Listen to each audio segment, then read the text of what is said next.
Hai, kali ini kita akan jalan-jalan sekaligus belajar tentang salah satu warisan budaya Indonesia yang sangat luar biasa. Kalian pasti udah gak asing nih dengan bentuk rumah adat yang sangat unik ini. Atapnya tinggi menjulang dan satu rumah bisa ditinggal di banyak keluarga. Yap, inilah dia rumah adat Karo, yang biasa disebut juga Siwa Lujabu. Tapi rumah ini bukan cuma tempat tinggal loh. Di balik kisah yang khas ada nilai-nilai budaya, struktur sosial, filosofi hidup orang Karo yang masih dijaga sampai sekarang. Penasaran seperti apa sejarahnya, bentuk arsitektur, dan kehidupan di dalam rumah adat ini? Yuk kita lihat bareng-bareng dan belajar bareng-bareng. Dapat kalian lihat di luar dinding rumah terdapat motif yang dinamakan lumut-lumut lawit. Masyarakat Karo percaya dapat menggelincirkan segala niat jahat yang berusaha mengganggu ketentraman pemilik rumah. Yang di atas warna merah putih hitam adalah pengereret atau pengerat. Ornamen ini diartikan sebagai lambang untuk memperkuat derby rumah adat Karo. Ornamen ini sebagai paku yang mempunyai kekuatan untuk memperkuat setiap lembar papan yang terdapat pada rumah adat Karo. Di bagian atap rumah ada lukisan yang memiliki makna marga silima, di mana setiap warna memiliki makna dan arti tersendiri. Warna yang terdapat di depan atap yaitu merah, kuning, hitam, hijau, dan putih. Setiap warna melambangkan dasar marga orang Karo. Nah, mari kita belajar di dalam rumah adat Karo ini.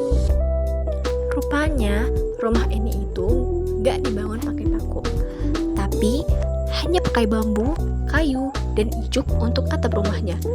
Itu pun diambil dari bangunan lama, tapi rumahnya ini kokoh. Kalau gempa cuman goyang aja, gak sampai roboh.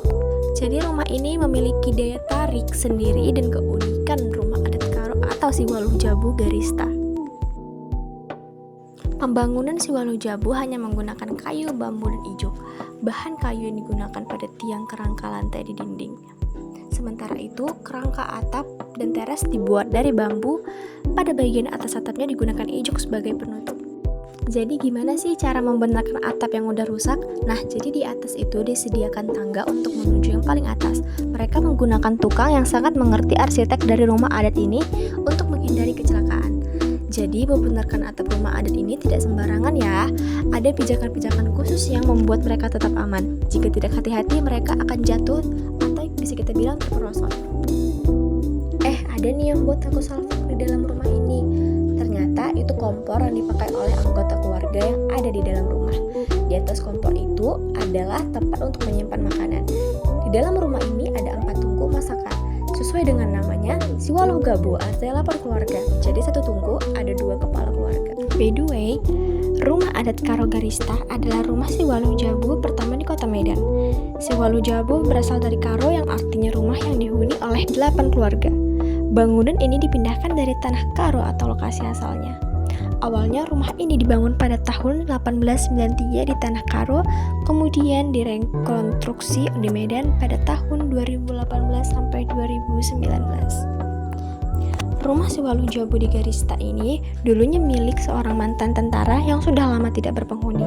Akibat lamanya tidak berpenghuni, rumah tersebut menjadi tidak terurus di tempat asalnya dan akhirnya dipindahkan ke Medan untuk dijadikan wisata.